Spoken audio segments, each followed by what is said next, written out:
उस घटना का मैं जब भी याद करता हूँ तो सिहरन आ जाती है। लेकिन दूसरे दिन, तीसरे दिन, 2 दिन तक पूरा भोपाल का जो दृश्य बना वो वाकई बहुत दर्दनाक था। फिर घटना के 20 साल बाद तक भी निष्ठुरता की सीमा तोड़ते हुए तत्कालीन शासन व्यवस्था ने न तो उसको चलने से रोका, न इसके भविष्य का परिणाम से उनको कोई असर हुआ।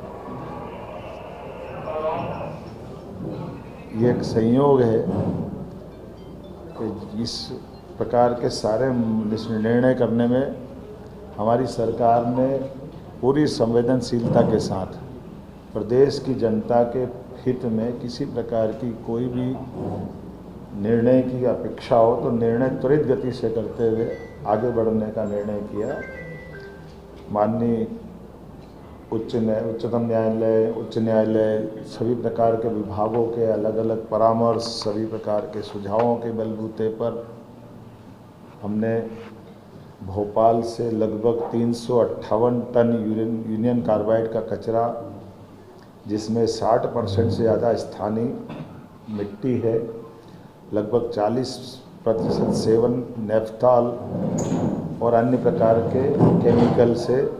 जुड़े अपशिष्ट हैं। सेवन नेफ्थॉल रेसिड्यूस मूलतः मिथाइल आइसोसाइनाइड और कीटनाशकों को बनाने में सह उत्पाद की भूमिका में रहता है और इसका जहरीलापन भी वैज्ञानिकों के शब्दों में 25 साल में लगभग पूरा हो जाता है। ये उल्लेखनीय बात है कि घटना को 40 साल हो चुके हैं। ऐसे में स्वाभाविक रूप से कई सारी जो आशंकाएं हैं, उन आशंकाओं का अपने आप इस बात का उत्तर मिल जाता है। और ये इस बात का भी उत्तर है कि 40 साल से ही हम सब उस कचरे के साथ भोपाल में रहते आए हैं। ऐसा नहीं कि कहीं से आ रहा है, भोपाल में ये कचरे के साथ ही सारे लोग रहते आए हैं। तो इसलिए इस चीज़ को स्मरण में भी रखना है कि जिस बात को तथाकथित लोग एक आशंका से मन में लाते हैं, उनके लिए सारी बातों को समझाने के लिए मैंने बात कही है। इस कचरे के निपटान की प्रक्रिया में दुनिया में शायद ही इतना गहन परीक्षण किया होगा। भारत सरकार की विभिन्न संस्था जैसे NEERI, national environment engineering research institute Nagpur, national geophysical research institute Hyderabad, IICT, Indian institute of chemical technology तथा केंद्रीय प्रदूषण नियंत्रण बोर्ड द्वारा समय समय पर किए गए अध्ययन, माननीय सर्वोच्च न्यायालय को प्रस्तुत किए गए सभी प्रतिवेदन, माननीय सर्वोच्च न्यायालय द्वारा भारत सरकार पर्यावरण मंत्रालय को मार्च 2000 में दिए गए निर्देश,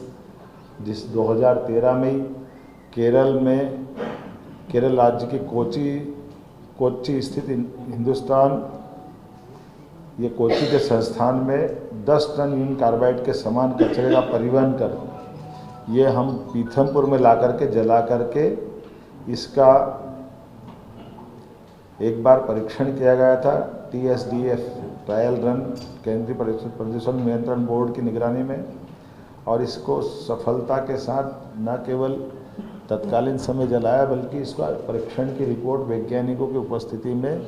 पुनः सुप्रीम कोर्ट में भी प्रतिवेदन के साथ उपस्थित की गई थी। सर्वोच्च न्यायालय द्वारा प्रतिवेदन के निष्कर्षों के आधार पर 2014 अप्रैल में पुनः UCIL कचरे का 10 मीट्रिक टन ट्रायल भारत सरकार पर्यावरण, वन, जलवायु परिवर्तन मंत्रालय नई दिल्ली के निगरानी में TSDF पीथमपुर में पुनः इस प्रकार का इसका परीक्षण किया गया था और वीडियोग्राफी भी कराई थी और उसके समस्त निष्कर्षों को शपथ पत्र के माध्यम से सुप्रीम कोर्ट में प्रस्तुत किया था। अगस्त 2015 में ये ट्रायल रन सफलतापूर्वक किया जाकर के केंद्रीय प्रदूषण नियंत्रण बोर्ड द्वारा प्रायोगिक निपटान की समस्त रिपोर्ट पुनः सुप्रीम कोर्ट में हमने प्रस्तुत की। इन समस्त रिपोर्ट में से स्पष्ट रूप से उभर कर सामने ये आया इस कचरे के निपटान से वातावरण में कोई किसी प्रकार का नुकसान स्पष्ट नहीं हुआ है और माननीय उच्चतम न्यायालय ने सभी रिपोर्ट के गहन परीक्षण के पश्चात ही आगे बढ़ने के लिए और उसे नष्ट करने के लिए हमें निर्देशित किया। इन सब कोर्ट और जानकारी के बाद ही चीफ सेक्रेटरी को बताया गया था कि आसपास के गांवों के स्वास्थ्य संबंधी परीक्षण, फसल की उत्पादकता पर प्रभाव, केंद्रीय जल स्रोतों के गुणवत्तापूर्ण परीक्षण और तीनों विधाओं में पाया गया कि ये इस प्रकार की कोई भी रिएक्शन, कोई भी नुकसान, नकारात्मक परिणाम नहीं आए। और इसीलिए इस कचरे निपटान की सारी प्रक्रिया में शासन ने हमारी अपनी गंभीरता रखते हुए इस तरह से बढ़ने का प्रयास किया कि सालों पुरानी एक परेशानी, इस परेशानी से निपटने के लिए योग्य मार्गदर्शन